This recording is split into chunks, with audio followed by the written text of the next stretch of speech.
Hari Om Shubhaji. Hari Om, sir. Today let us chant and contemplate on kleso dhikataras teṣhām.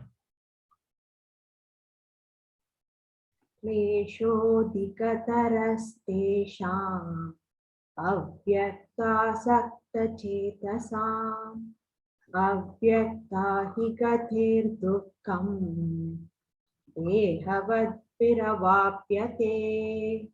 Excellent. Can we chant again? Kleśho dhikataras teṣhām avyaktasaktacetasam avyakta hi gatir duḥkham dehavadbhir avapyate. Kleśhaḥ, tribulations, adhika-taraḥ, full of tesam of those, avyakta, to the unmanifest, āsakta, attached, chetasām, whose minds, avyakta, the unmanifest, he, indeed, gatir, path, duḥkham, exceedingly difficult, dehavadbhir, for the embodied, avapyate, is reached. For those whose minds are attached to the unmanifested, impersonal features of the Supreme, advancement is very troublesome. To make progress in that discipline is always difficult for those who are embodied.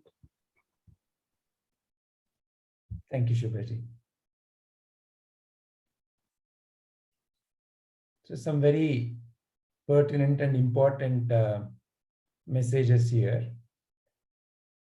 Unmanifested, impersonal,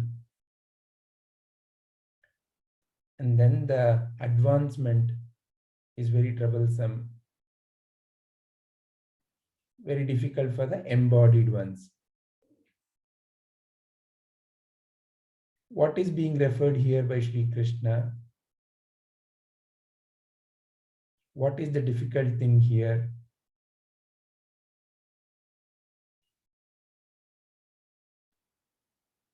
And what does it mean to you in terms of the day-to-day situations?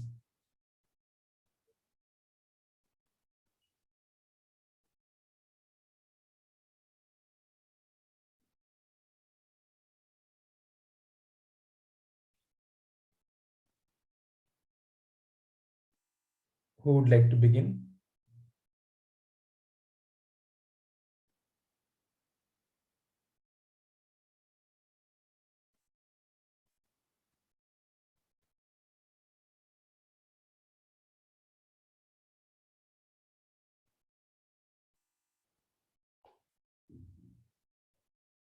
Little bit cryptic. Yeah. So let me try. Yeah. Is it like when he says unmanifested impersonal feature of the Supreme, you're pointing to the Brahman? Right. Formless. Okay. The formless, the nirguna. Formless, right? Yeah. So the advancement is very troublesome, he says, okay. Because the mind cannot grasp it. The mind, it will be very difficult for the mind to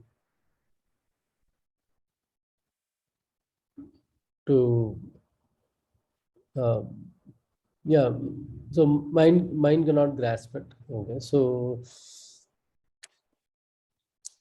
it's not that easy compared to the manifest, which is you can visualize.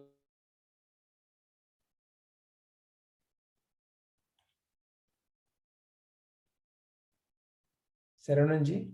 His screen froze. I was just wondering whether it is my internet. No, his screen froze. Okay, yeah.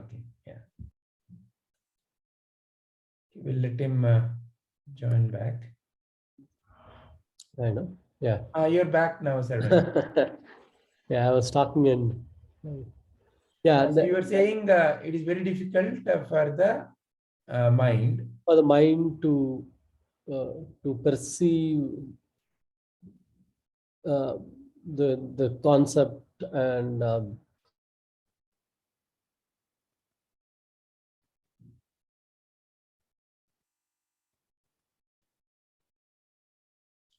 Is it again, Shubhaji, are you there? I'm there. Okay. Is it still not right? Good. It was coming and going. Yeah, please continue, Sarunji. Cut. Okay. And which is why we have this ideal form where like, so that like one can start from there and like slowly graduate towards the unmanifest, which is much more difficult and requires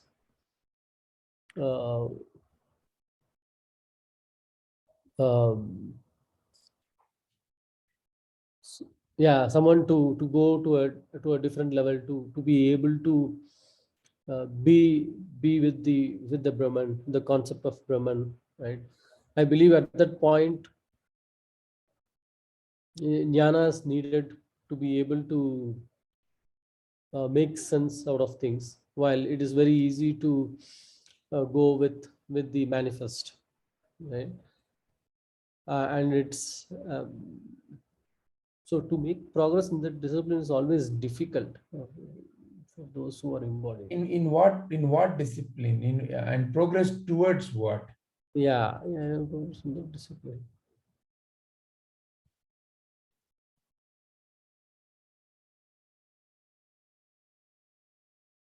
Is the difficulty because of our conditioning is what is?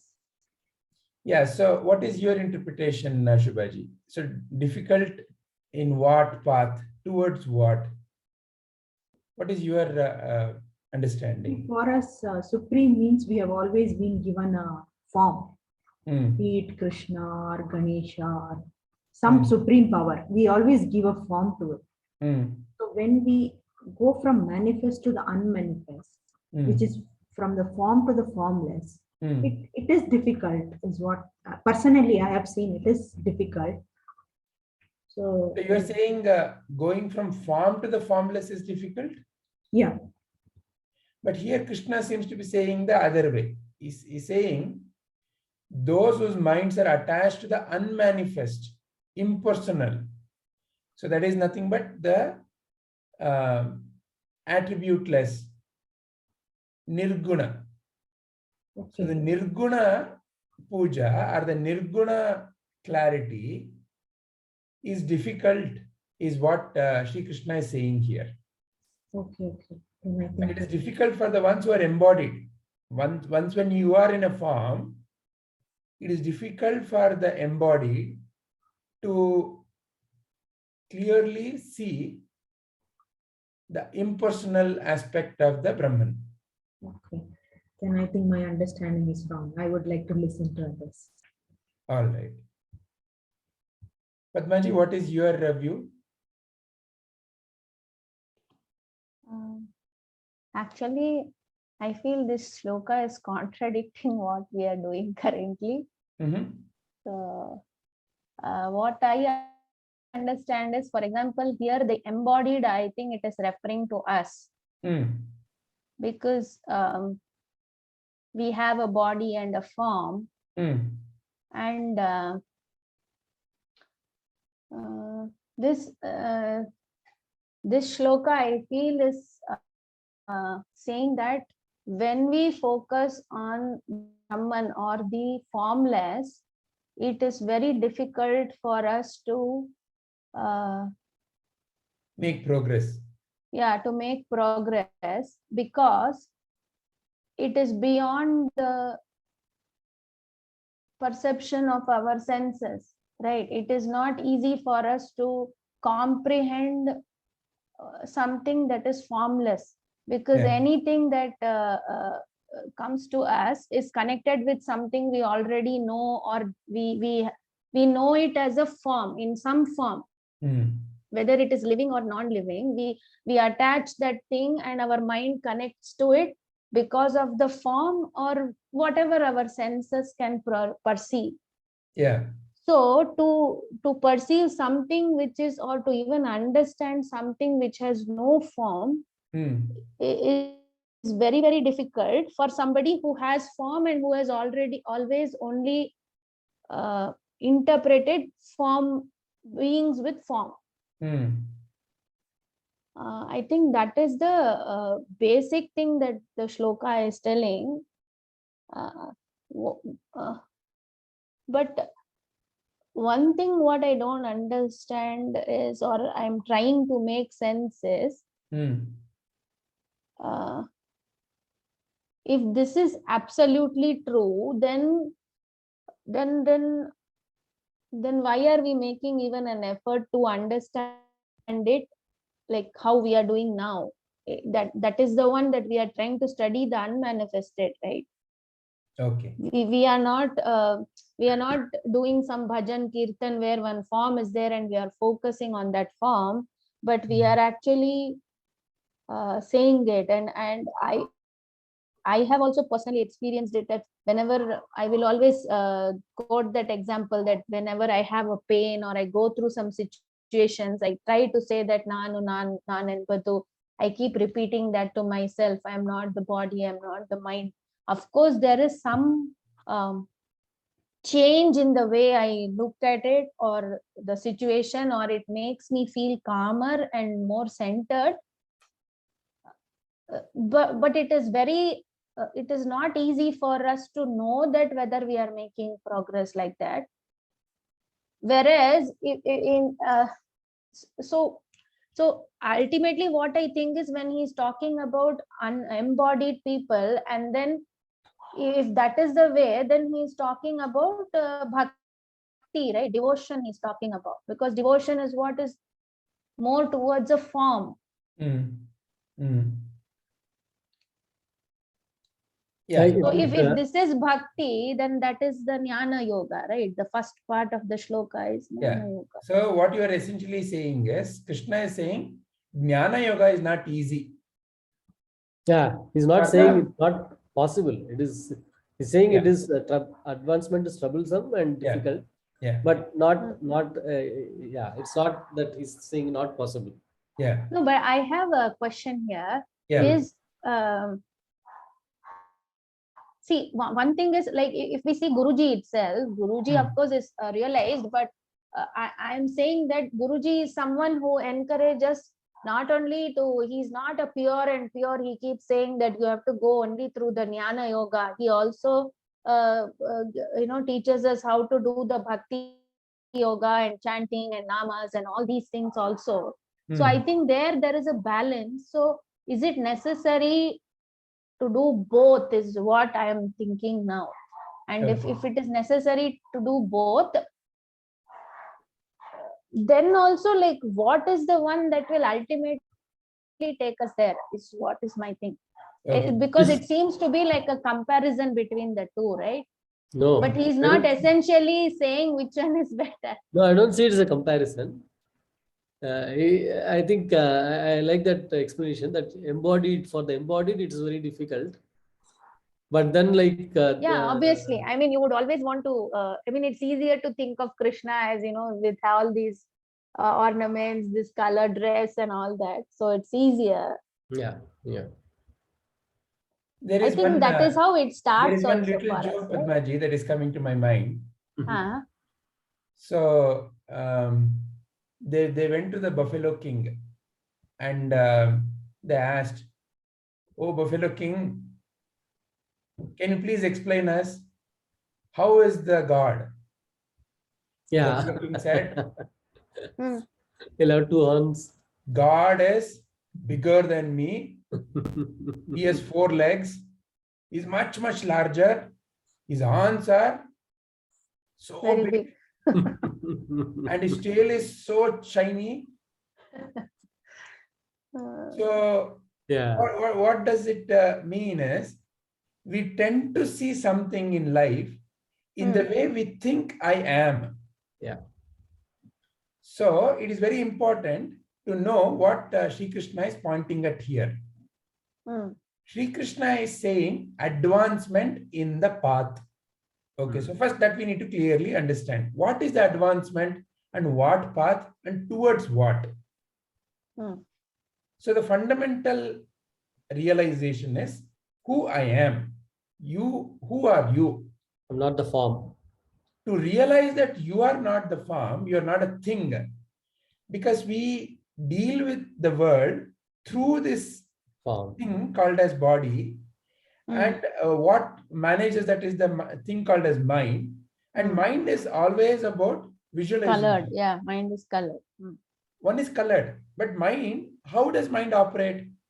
The moment I utter a word, say red color ball, you have a ball appearing in your mind and it has some red color. Red color, correct. So the focus of that particular, let's say, visualization, you see the red color and a ball, then rest of the things are in the background. All other things are in the background. What is red Focus color? is there. What is red color? Red color is nothing but in the visual spectrum, one of the wavelength. See, light has no particular color. Correct. It is an embodiment of all the colors. It's an inclusion of all the colors. But red color means what? An object is now reflecting only that wavelength. So what is happening to the other wavelengths? They're not visible. To what they are not visible?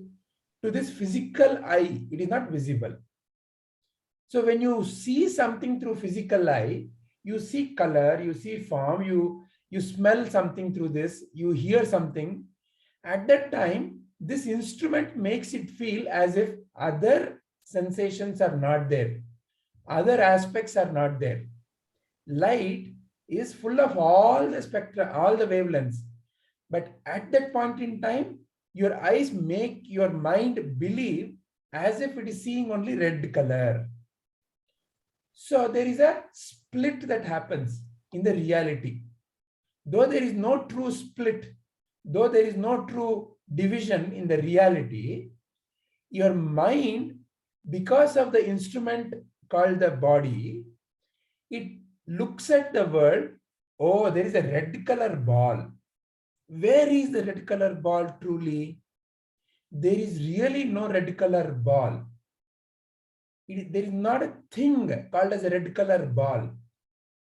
The only thing, if at all we have to refer to it like that, the only thing that is truly there is you. Rest everything is an appearance, appearing and disappearing. So the instrument makes us look at the world in the form that I think I am.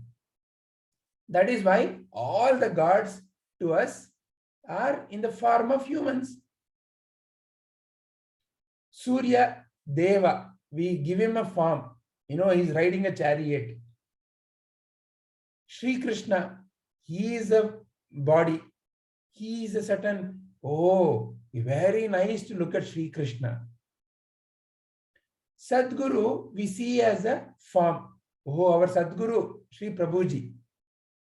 So we see everything in the form. And the form-based thinking is not that it is wrong. So what Sri Krishna is actually saying is, he's encouraging the form-based approach. He's saying for many, many form-based approach to realizing that the true formless is the truth is actually easier path. Because it's easier to connect.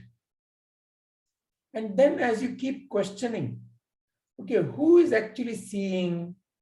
Did your eyes see? A little bit interrogation helps you see that your eyes cannot see. Your eyes is just an instrument to focus the light. So your eyes is not seeing. Okay, so eyes is not seeing. Then is it your brain that is seeing? No. Because in a dead body also there is a brain.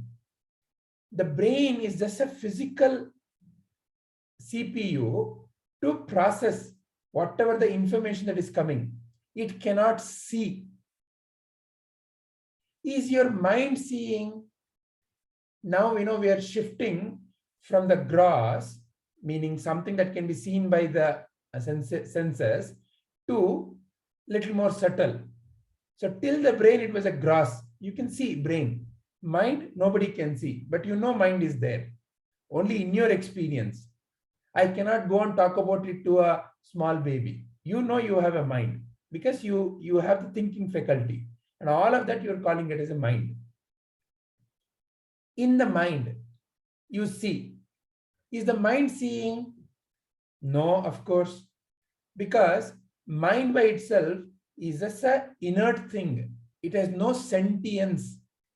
It has no ability to see. Because of you, the seer, the mind is able to project the picture, and you ultimately are the seer. And who are you? See, now this seems like a very simple logic, simplest logic, actually the most obvious logic. But in order to arrive at this without missing any beat or getting hundreds of questions is not easy in the beginning stages, because the mind is so focused on the forms that appear in the mind.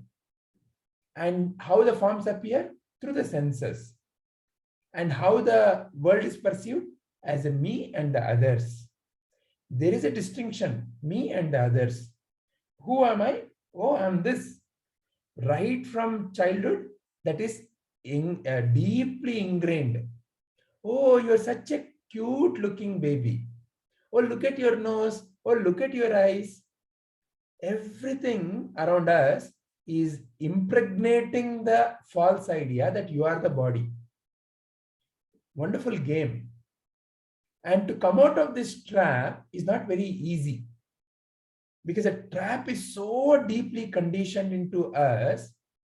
It is such a deep thing that even in the middle of the night, who are you? I am Padma, I am a female. No need to explain it. Padma, you wake up. I am Padma. So, but who is really Padma? Again, going by the same logic, is the eye being called Padma? Is the nose being called Padma? No, the whole thing is being called Padma. But the whole thing is constantly changing. Which is Padma? The one in the baby form or the one in the teen form? Which form? No, so then that is not being called as Padma. So then what is being called as Padma? Is the collection of ideas in the mind? No, even they are changing. So who is being referred truly as Padma? You, the formless, is being referred as Padma. So the formless in the beginning for the mind is very difficult to comprehend. So therefore, Brahman, the consciousness, the divine consciousness, is said to have two aspects. It's not that they are two distinct, but when you look at it through the mind, there are two aspects. There is an saguna with various qualities. Oh, this water is so sweet. Compared to this water, this water is very dull to taste. There is no taste at all. Oh, this water, as soon as you drink, it is very salty. Oh, this water, oh, it is very hot. So there are various qualities. Water actually is tasteless. Pure water is tasteless. No way your tongue can make out that it is drinking water. So the taste is coming based on something that is connected with that water, that is assimilated into the water. When you drink water from Ganga or Kaveri or some tap water or some filtered water, mineral water. So it's actually the mineral content that makes it gives it the taste. Saguna Brahma. It's only through the qualities that you realize the existence of an object. Look at this shift now. This is very important. For the moment, imagine there were no things in the world. You are there, your senses are still there, but there is no thing at all in the world. There's only empty space. Can you truly become aware of the empty space if there were no things? No. There is no way for you to know empty space if there were no things. Correct. Only by contrast, we So the thing has been, initially though the mind focuses on the thing, as the mind realizes that it has to realize something higher, the form becomes a pointer to the formless. The thing becomes a pointer to the space. Space is always there. But we are so focused on all the things that are appearing in the space. It's okay, there's nothing wrong. So the great rishis and the great masters saw that there's nothing wrong. Because the next fundamental realization is Sarvam Kalvidam Brahma. They're not saying that formless is the only aspect of the Brahman. With the attributes, with all the attributes, with all the infinite attributes is also Brahman only. So not only the salt water, not only the sweet water, not only the hot water, all of that is water only. And all of that is also equally divine. They're not discarding that. They're not throwing it away. They are able to see that this and that is just only a figment of thought in the mind. That there is a contrast, this and that. Initially, that's why the journey is, I am somebody. When I am somebody, embodied, I am, you know who I am? I am a man. Oh, you are a woman. Oh, I am tall. Oh, you are short. So for the somebody, they are in the path of what? Oh, there is something that is lacking. I need to realize something. And the Guru says, realize the Supreme within you. So for that, there is a journey being taken. And in that journey, the first thing is to go from the I am a form to truly the existence is formless. There is truly no form. Somebody has to realize that I am truly nobody. I am not a body. When I'm not a body, where is all the form associated with the body? What is the shape for you as awareness? There is no shape, but you continue to think as a shape because of various conditionings, deep-rooted conditionings in the mind. So the idea, I'm intelligent, gives you a form. Unlike the physical body, that's a very subtle shape. What is intelligence? I'm very intelligent. And when you hear somebody speak slightly out of tune, then, oh, such an idiot thinking, such an idiot argument. From where does that come? What is this thing called as, oh, I'm intelligent. I know this. The moment I say I know something, I have drawn some boundary. India, Bharat, Mera Bharat Mahan. Mera Bharat is a form called as a map. Have I truly seen Bharat? Never. I have only seen the map. Mera Bharat. Now that shape has become Mera. So the moment somebody is from somewhere else, oh, aap Bharatiya nahi ho, you're not an Indian. So because now I have a concept of an Indian. And to add to that, मेरा भारत महान. So क्यों है महान? मेरे पास 1000 reasons है. I have hundreds of reasons why it is mahan. So each of the reason now is a shape. You know how our tradition is so great? Again, I'm not putting anything down. This is how the conditioning of the mind works. This is how we have concepts in the mind, and the concepts are forms. Each concept is a form. Krishna, the way I've seen Krishna right from childhood, is a conditioning, is a form. Is both a limiting and an unlimiting possibility. It's a limiting when I say that I have to see Krishna in this form only, because they've always told me that Krishna is like this, with all that thing in the top of the head, with the flute, blue color body. And Krishna today, if let's say stands in the form of Prabhuji, no, he cannot be Krishna. He's Prabhu. But Krishna, where is Krishna? Krishna, come Krishna, come. I want to play with you, Krishna.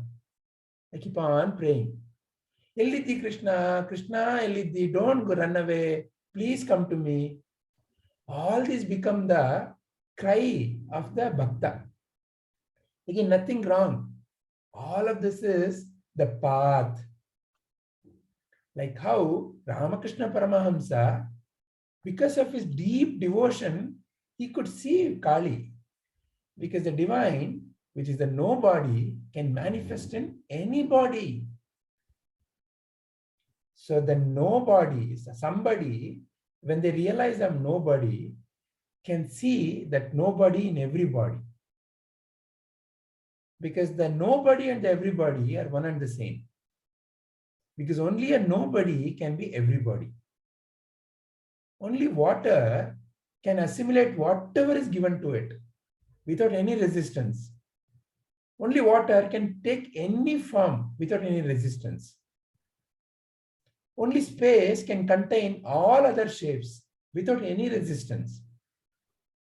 The moment you are a mountain, you are no more a house. The moment you are a table, you are no more a chair. But space contains all other shapes and forms. Silence has already embedded all possible sounds.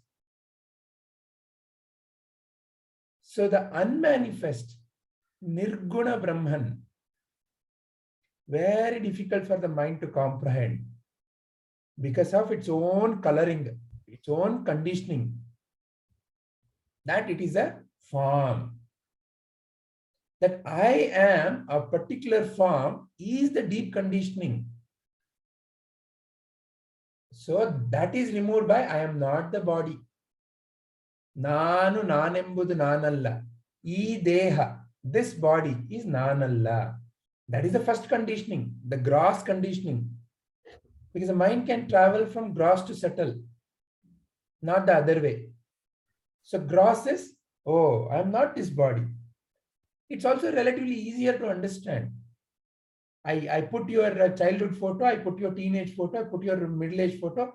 Can you tell me whether the shapes are the same, forms are the same? Anybody can easily make out. So through that, it is easier to help somebody understand. I am not the body. I am not the mind is a lot more challenging, is a little more subtler. Because what is mind? Collection of so many ideas. Hajar ideas. Ultimately, you see world as the form of your, through the form of your ideas only. What is intelligence? What is good? What is bad? What is right? What is wrong? All these are very, very subtle ideas in your mind. And unlike the form, to remove the conditioning of the subtle is even more challenging.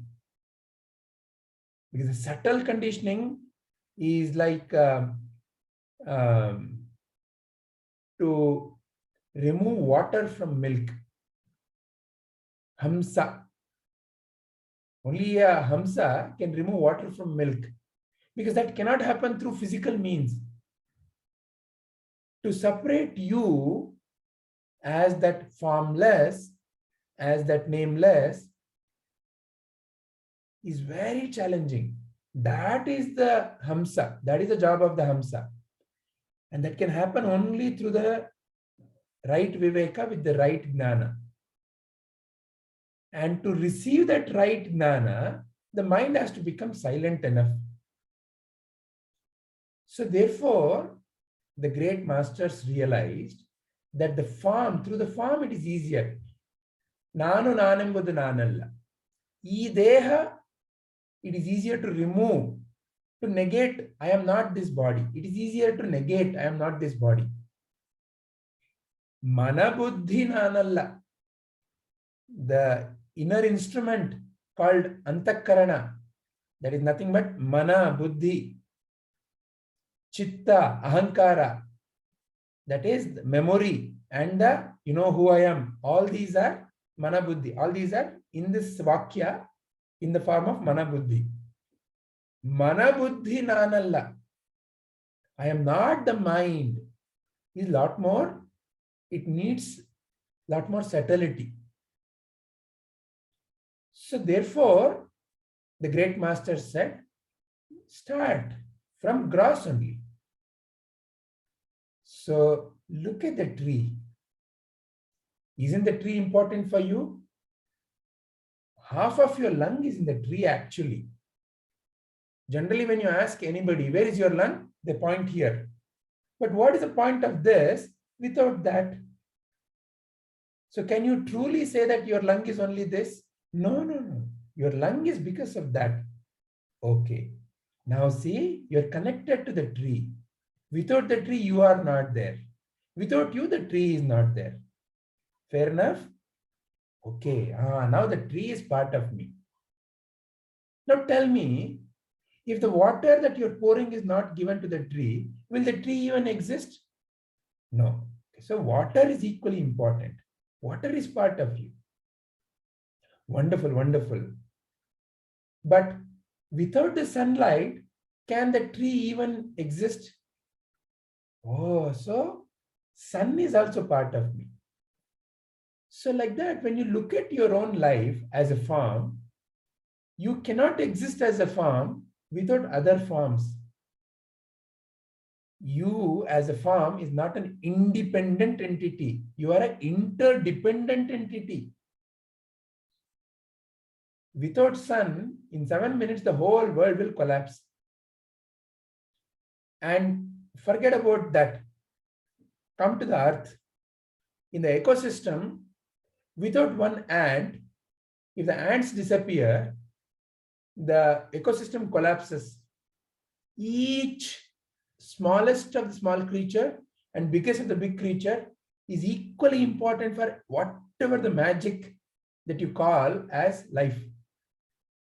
Each is equally important, interdependent. When you remove that connection, you end up with a lot of disasters. So it's an interdependent ecology. Forget about the spiritual oneness. Forget about the you are the Brahman. Just purely as a form, look at the world. You are the body and the rest of the world. You are not an independent entity. You are an interdependent entity. You cannot live without the care and the kindness of the others. Who are the others? So many. Your mother, when she was feeding you, that whatever the rice is the kindness of the Mother Earth. That rice that she was giving, her love and Mother Earth's love is there. Only Mother Earth. So many animals sacrifice their lives for you. So many plants sacrifice their life for you. So it is the love and the nourishment of the so many others that comes to you in the form of a food that you consume. So life is an interdependent. You are nourished by the love and care of the others. So in the journey, when you realize, I am not the body, I am not the mind, I am nobody. So from somebody, when I realize I'm nobody, and then only you can see that, oh, constant nourishment is by that divine only. Who is that other that I keep referring as? There is truly no other. So this journey becomes easier through the play of the light. What is really movie? Play of the light. Essentially, there's a screen and there's a light, different colors. That's all it is. Each of the color, and when they collect it together, you give it a name. Oh, this is hero. I like this hero. Oh, this is villain. But what it is fundamentally, play of the light. So like that, you realize that it is a play of the light, not by seeing the unseen in the what you are seeing. But to see the unseen, you have to see the seen.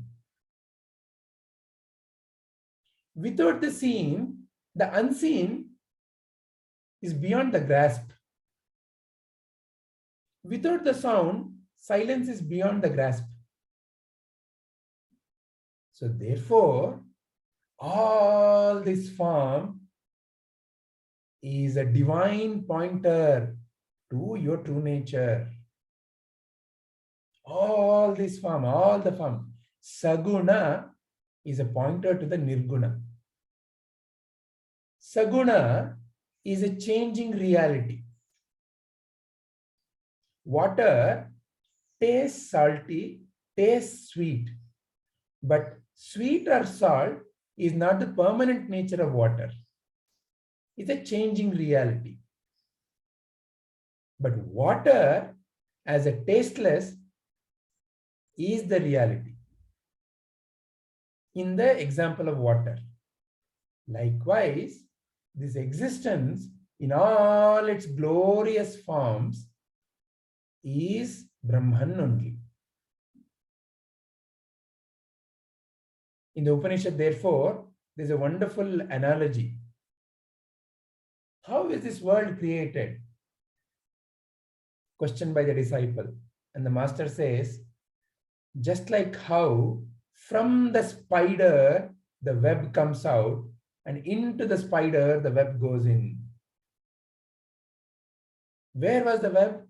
In the spider. And now when you see the web independent of the spider, you feel, oh, who created the web? But from where this web came? From the spider. And ultimately, when the spider goes away, it takes it inside. It takes it back. It unravels. It ravels and unravels. Goes out and comes in.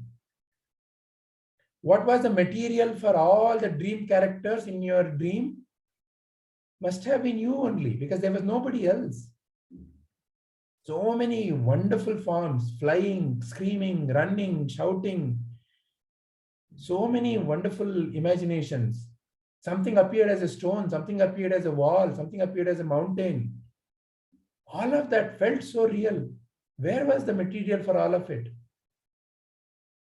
Who was there? Who else was there in your dream? Only you. So your dream is a pointer to your waking dream reality. In your waking dream, it feels a lot more. The Maya is a lot more deeper. In the dream also you cried because of the conditioning during the dream. Waking up from the dream means realizing that dream is nothing but the play of the mind, and mind is nothing but energy, and energy is nothing but you. And energy is a constantly changing phenomena. And you are the unchanging. You are Shiva, the unchanging. And you are Shakti also, the changing. It is not that the changing is not you. In the beginning of the journey, from the somebody to the nobody, you negate. I am not the body. Oh, I'm not the body. Does it mean that it is something of to be thrown away, to be punished? That may seem like it when I'm negating. I'm not the body, I'm not the mind. No, but truly, when I see that I am in everything, then what is me and what is others? Where is the distinction between me and the others? It's only a false idea in the mind that creates this distance, this me and the others. So the final realization is Vasudhaiva Kutumbakam. This world is nothing but one. In that, then there is no more any kind of a disturbance. Because the journey from a somebody to a nobody is only to help the mind realize. But then nobody to everybody is completion. Tat tvamasi, you are that, is a pointer in the beginning. And how does a disciple realize? By negation. Oh, tat tvamasi, that you are only, you are that only. What is that? That supreme. Who is that supreme? Oh, nameless, formless. That is your true nature. Oh, but how do I realize that, Master? Negate. Neti, neti. Look at what is true and what is not true. Look at what is permanent and what is not permanent. Oh, this is all mithya. Whatever is not permanent is mithya. Negate the mithya. Negating means what truly? Negating means realizing that that is unchanging. That is changing. Negating means, there is no way to remove it. You cannot cut away your body and say that, oh, here, see, this is the body and this is you. It cannot be shown like that. It's not cutting it away. It is only through the intellect cutting. Realizing through your viveka, oh, correct. Oh, correct. It makes sense. It is correct. See, this is changing. Constantly I can see the change when I look at all these photos. There is something that must be unchanging. I am that.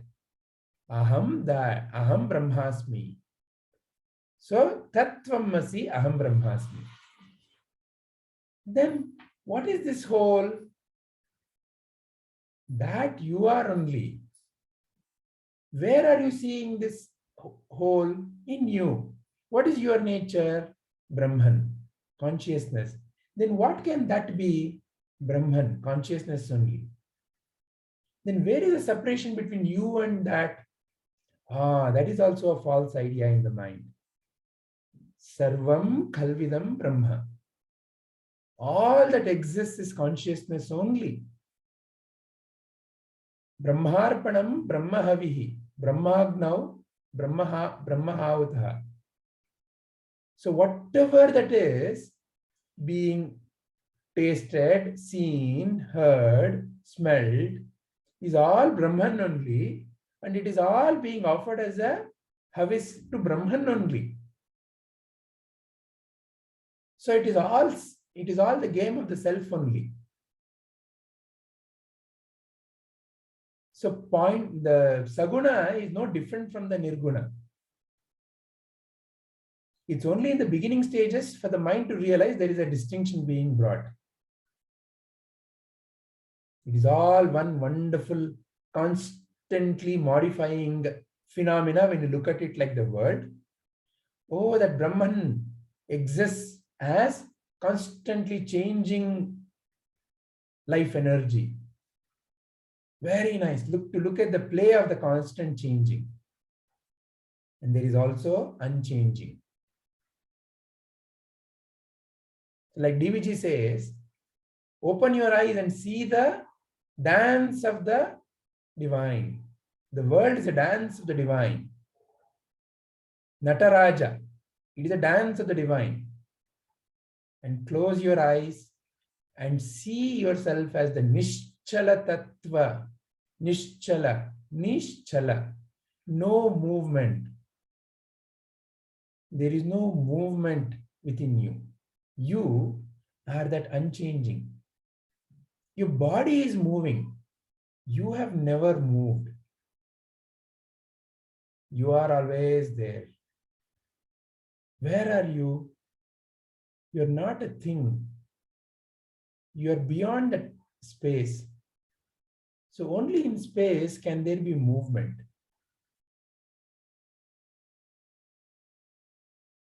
So see that Nischala Tattva Murti. That Nischala Tattva Murti is again a pointer through words. What is Nischala Tattva Murti? Murti is again a form. Okay, so I have to see myself as the formless. To see myself as a formless, again, I have to use the instrument called mind. But I cannot fully use the mind. I have to use the mind to realize that it is beyond comprehension of the mind. Because the mind is limited by forms. So Saguna, Nirguna are not too different. They are like two sides of the same coin. But the Saguna is a constant modification is there. So that's why we propitiate Vishnu with Sahasranama, Vishnu Sahasranama. All that is there is divine. And the divine can be propitiated in 1,000 names. It is still a limited 1,000 names. It is infinite. You cannot have infinite names. So through 1,000, you help the mind realize that it is infinite. Through the form, you help the mind see the formless. When you initially begin as Ganapati, I have never seen this fellow with such a big stomach and elephant head. When that question comes, the mind is ready for the next level jnana. Till then, it is easier for the mind to be anchored in divine qualities through divine forms. Oh, look at it. Ganesha gives you jnana. Saraswati gives you vidya. Oh, let me propitiate Saraswati. Saraswati namastubhyam varade kama rupini vidyarambham karishyami siddhir bhavatu me sada. Oh, Mother Goddess, give me the vidya. It's easier. Even a little child, you go and ask, Ganapati Abba, who did we do the puja to? Ganapati. What is the form of Ganapati? What is the story of Ganapati? So easy. Even a little child connects to that idea very easily. So the great masters use the nature of the mind to help the mind realize that it is not the mind.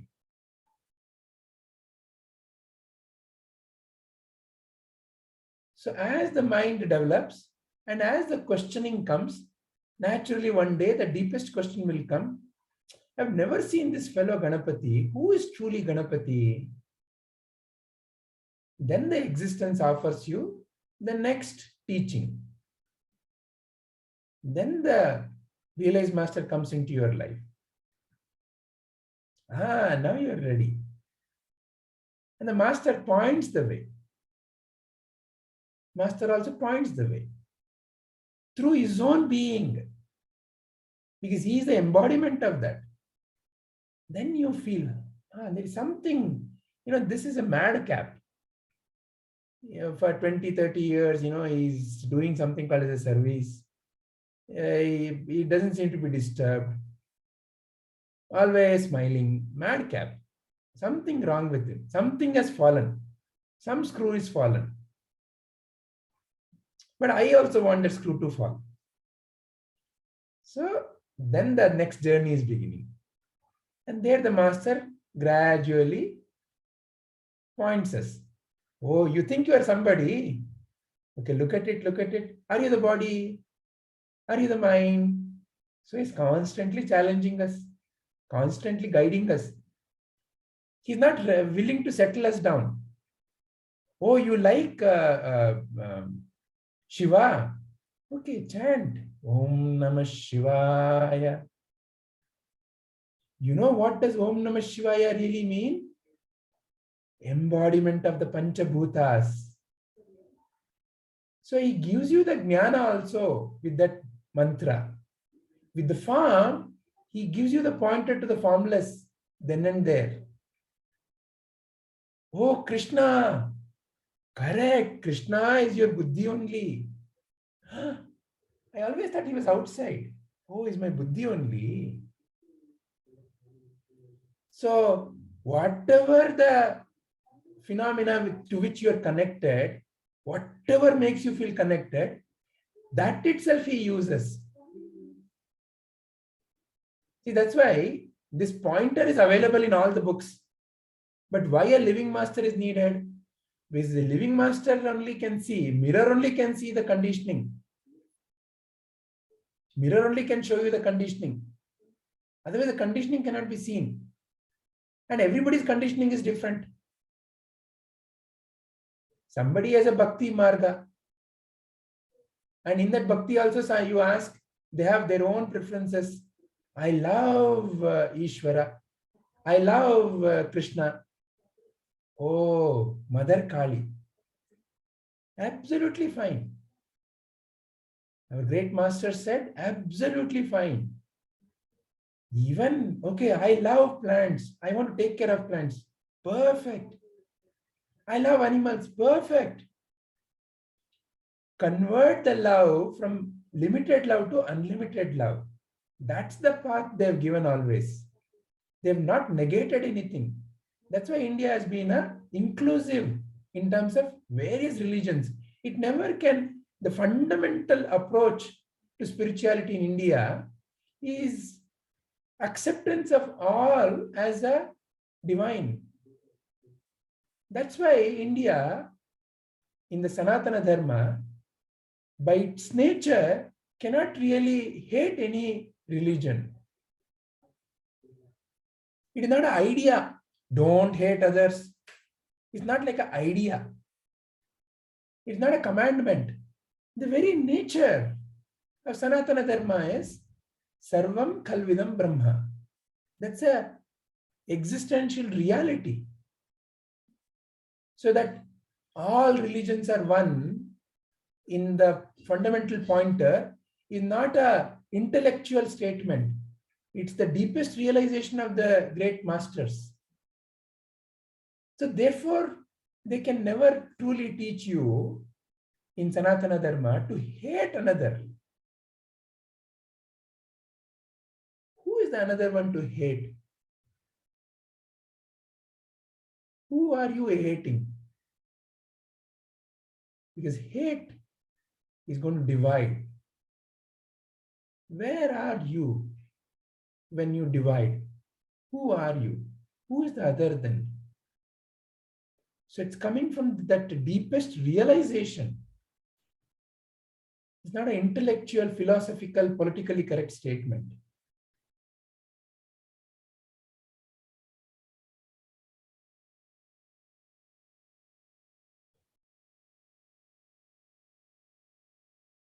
Is this all making sense? Any questions? Any statements? Yeah. The whole drama is for the one who is seeing as body. So, yeah. And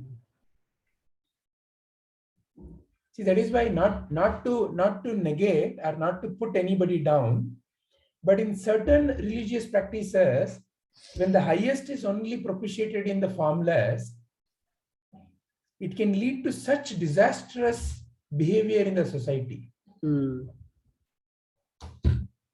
Because rest everything seems like, oh, you are doing puja to this form, it is inferior. So there is a superior, inferior. Look at the Sanatana Dharma. The highest principle is the nirguna, nirakara, shuddha tattva. What is that? It's actually nameless.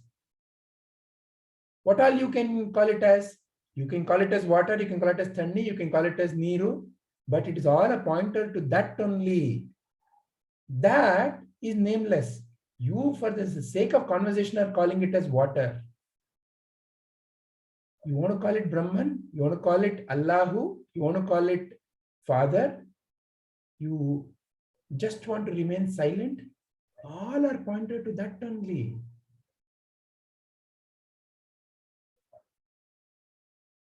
So the way you take the mind to that ultimate realization is extremely important. It is like a flower. When it is not given the right nourishment and the right kind of a environment to flower by itself, if you want a hybrid flower, one night it has to become flower, then a lot of disasters can happen. So the mind can get into a lot of wrong understanding, can get into all this fight. You know what my religion teaches? So there is a lot of conflict in the mind, because religion is still in the confines of the mind, because it is still giving you certain shapes and forms and names and words and sentences to go with. You're anchored in those forms. To take beyond the anchoring of the form is a subtle art, is a subtle science. And that is the true feeling behind every religion. So therefore, the religion cannot be wrong. The practitioner of the religion can be wrong. Because it's all a matter of how you interpret it. Or these days, the way I see it is, what I go through is a virtual reality, including all the news, all that I hear in this session, all that the way I interact with the family. It's all a virtual reality where wherever I have tuned in, those things appear to me more real than a lot of other things which do not appear at all, though it is all there. Yeah. The certain forms come out more sharply because of that the mind association that has happened, right? Exactly. A daughter, wife, right? Parent. Those characters become bold, while there are a lot more characters around which do not appear, right? And at the end of the day, it's a virtual reality, and that's where I have this discussion with my dad. When we start discussing about the world events, I say that it's a virtual reality. So if there is some event that is attracting us to discuss, that means there is still some part where we have not gone beyond it. And the moment if I can go beyond that reality, then that event happens and goes. Right? It doesn't hold me, or it doesn't attract me. And as we see, what we see as this world is a change, it's a fleeting change that's happening continuously. Only when I hold it, I said, oh, he did that. Oh, is this what happened? Then it stays on for a while until the next event attracts. Right? Otherwise, it's a fleeting thing. It's constantly moving. Right? So some at times I get conscious of something that held me, attracted me, or which is where the suffering starts. Yeah. Right? The attachment happens and the suffering starts. Yeah. Go back to your primary school or high school photo. There may be 40, 50, 60, 70 children. Where does your eye first go? Your eye is looking for where am I? Where am I? Hey, Yes. okay, then what you look for? Where is my best friend? There she is. Yeah. Oh, look at her, how she has changed now. So there are so many others, so many. If you see other, there is so much. But maybe the photo was taken in the outside, and there's a tree, and you've never seen the tree. The bench on which you're standing, you've never seen it. So like that, wow, you gave a wonderful example. You know, attention of the quality of the attention which is inherent in you. What you pay attention to, that becomes magnified. So that's all we are doing through our contemplation sessions. We are changing the area, or what we are paying attention to, we are changing. And that shift in attention is bringing such fundamental transformative effects. That's all it is. It's a subtle shift in attention. Even that thinking of, oh, this shouldn't happen, oh, this should happen, this is how it should be, then giving reality to the virtual thing, right? But when you see the drama, then there is no more problem with the drama. You also participate in the drama. But to know that it is a drama takes this whole effort.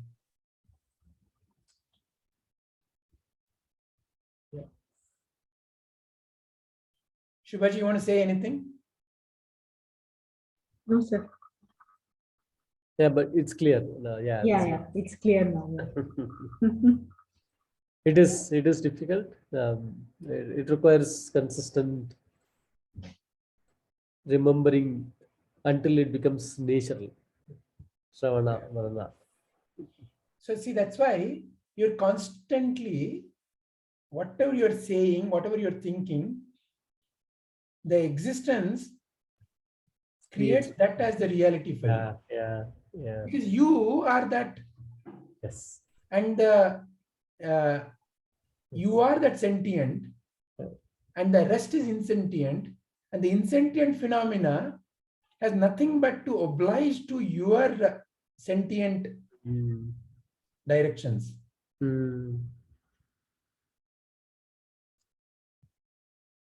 So when you see the divine in the other, then that starts growing into you.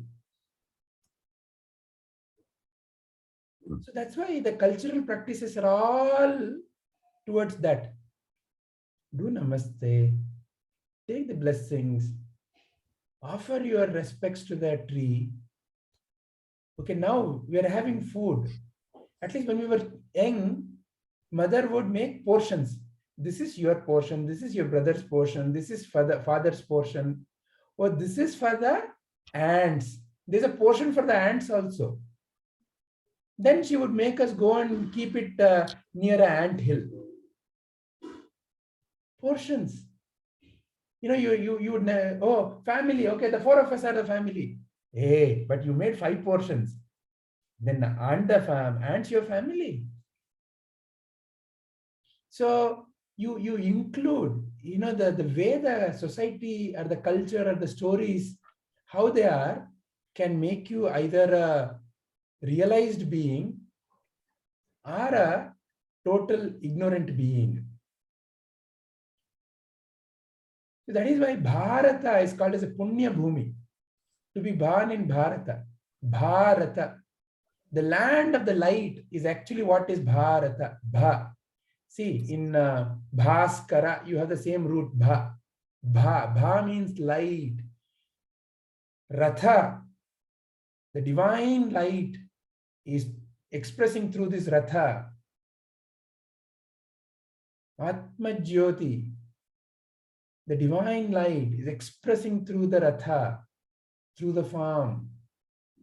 And what is Bharata? Bharata is a desha, which is a land where you can realize that true nature. Because in the gully mein chipa hai spirituality.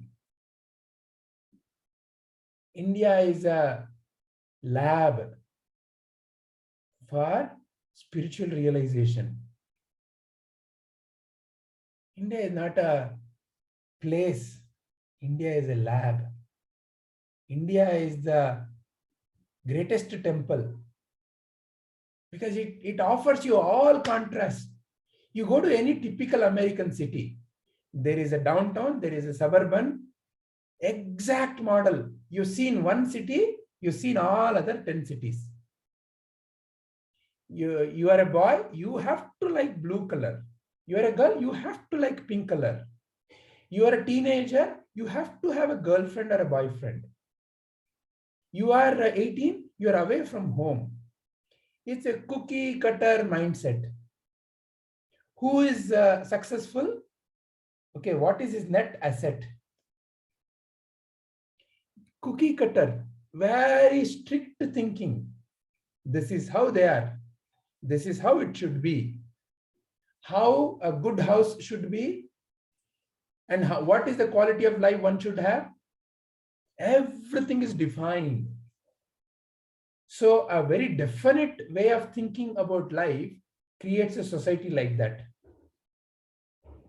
which can, to protect the so-called way of life, is totally okay to murder million others. It supports warfare in a very societal way. Why? My way of life cannot be compromised. This is the way of life that we have decided to offer to our citizens. What is that way of life? You drive a SUV for 30 miles and you drive it back. For what? I wanted to buy mineral water in downtown. So your house is miles away from your stores. So again, all of this fundamentally from where it is coming? From your, what is your realization about life? What is your understanding about life? Whereas look at the life in India. Here also we are getting westernized more and more. But look at majority of the Indian villages, which is where the majority of the population still is living. We think India is all cities because we are living in cities. Buffalo thinks God must be buffalo. So we are hardly some 10 to 15% of people. Almost another 60, 70, 80% still is living in villages. What's the lifestyle there? There also we're contaminating. But look at the life. Look at how it is connected with everything else in life. Everything is given a place and everything is propitiated. Nothing is negated. So negation, neti, is for realization, not in true spirit. In true spirit, nothing can be negated. How can you separate yourself from the world? Where will you go when you separate yourself from the world? You and the world are coexisting at the same time. You wake up and the world comes into being. You close your eyes and go to deep sleep, world goes away. You and the world are not two separate entities. Where will you go after you are done? Where is that place you go? There is nowhere to go, nothing to do.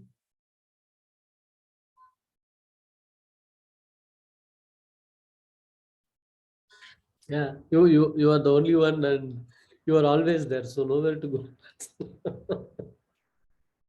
And all others are your own manifestations. Appear, yeah. Your own impressions appearing as manifestations. So that is the Guru Purnima. Seeing the Guru in every other manifestation is Guru Purnima. Why? Because every other form is teaching you something. Either teaching you to drop your wrong ideas or teaching you to realize the truth.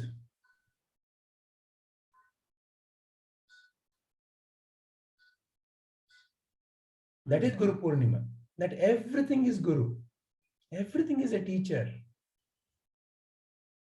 All situations of my life all the people, all the animals, all the little aspects that have ever come into my own consciousness, all have taught me something.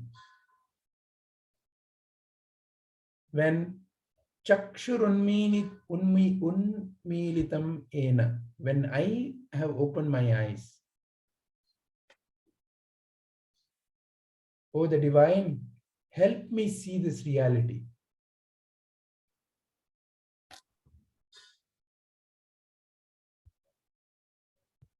Yeah. With all this, like sometimes it becomes very strange to see how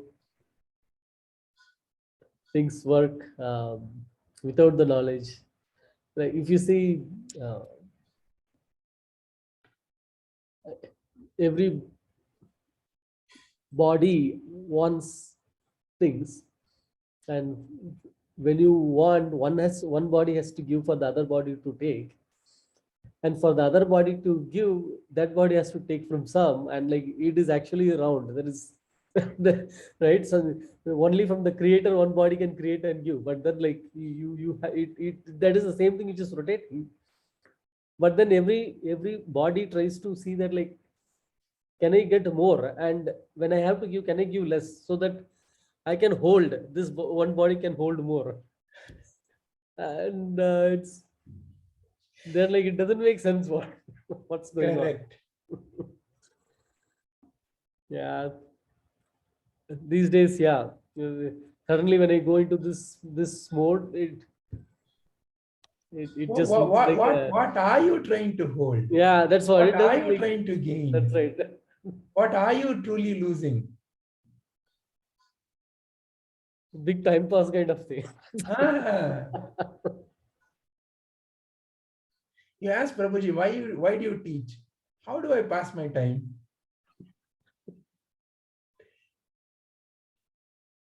Yeah, I saw that thing that like what Buddha said, that don't utter a word if it's not going to make any sense, unless it's going to be of some use. Like if we truly follow that, then there will be silence at the end. Uh,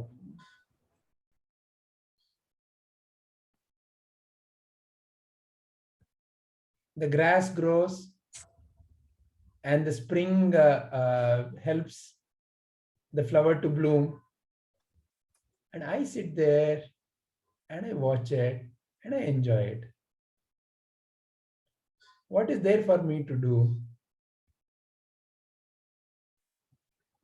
the thing is, there you basically put your stamp saying, like, you know what, you were not there, I was there, and like it was such a it was so nice. I was there, and like perfect vacation, perfect spot. No one else, you guys are not there. But in that moment, you say, oh, what a lovely sunset. You said so because, see, you didn't have to do anything at all for that lovely Yes. sunset. Yes. And for some time, your mind, which is occupied with all the other banalities, is ready to see that sunset. And that's always been happening. Every moment is a glorious moment.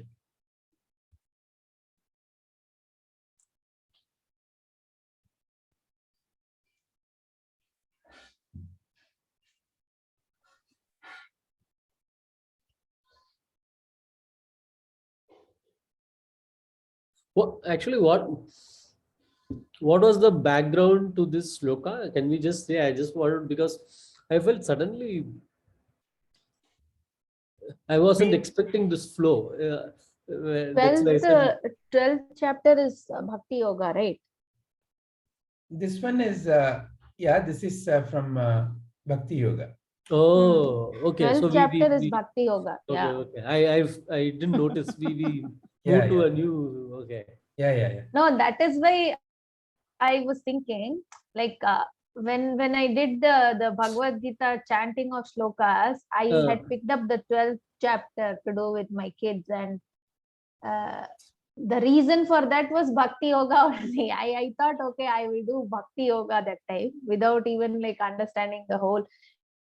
And then that is when I started realizing that, you need to know all the shlokas. The 108 is the crux, whatever Guruji has picked up. But if you know the entire thing, like what are the shlokas that come before, because it's a continuous flow, right? Even the first chapter, when we started doing chapter-wise summary, it gives you a better understanding of how that shloka is arrived at, or why that shloka is even talking about it. I think the clarity is more better. And with the Tattva Bodha background, when you see the Bhakti Yoga shlokas, you can see that Sri Krishna is pointing at Advaita only through the apparent, because Bhakti means what? There is me and somebody else. For the mind. I am offering Bhakti to some param. Yeah. So that separation is still there. And you are supposedly there is a higher entity. Yes. Ishvara. Yeah. So I, Ishvara, and the world. This is the three separate entities in a typical journey. That I and the Ishvara and the world are not three. They're actually manifestation of the same reality. That through the Bhakti Yoga is all through by negating myself. You are greater, so I offer myself to you. And through Bhakti Yoga also, Sri Krishna is teaching us jnana only. That's why he's saying here, it is difficult for the mind to focus on the unmanifest initially. He's not negating. Yes. He's not saying that something is superior or inferior. He's saying for the embodied, it is difficult. For the buffalo, he sees God as buffalo. I don't know. Just a joke, making up. No, the way we see it, or like this human body sees it, right? Yeah. Even when we have to it's a joke.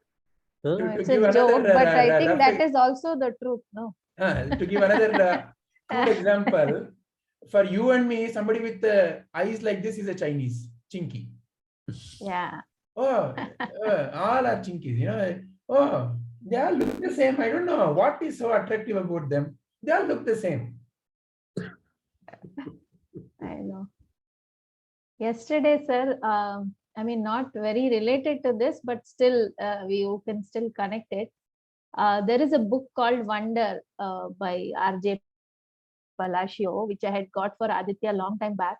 And there is a movie now made on that book. Oh, it's a nice movie. I've seen that movie. It's a very nice movie. And yesterday I saw the movie. I don't usually encourage him to see the movie first if it is a book. Yeah.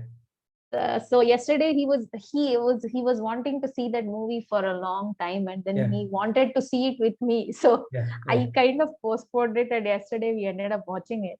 It was a very nicely it was done. Where you show the different perspective of the same situation, what each character is thinking about that, and how one person, the thing is revolving around that one person, and then how that transits, and he kinds of brings everybody together. That attraction comes because of the character that he is. So it's a very wonderful thing. I was thinking that all the children should see that movie, and even the parents should see. It gives a lot of ideas and about conditioning and how you can change it, and very, very nice. Because mostly the world or the society teaches you to look at the outside and judge. Yeah. It's just like an onion, layer of onion. When you peel the layers and when you see deep inside, there is that pristine, wonderful nature in everyone. So when you connect to that, cannot but see, it's a nice English word, no? To fall in love. To fall in love means, you're completely one with it. It's like taking a deep dive into water. Yeah. But then there is also rise in love, sir. True. When you're truly able to fall in love, then you will obviously rise in love. Rise in love, yeah.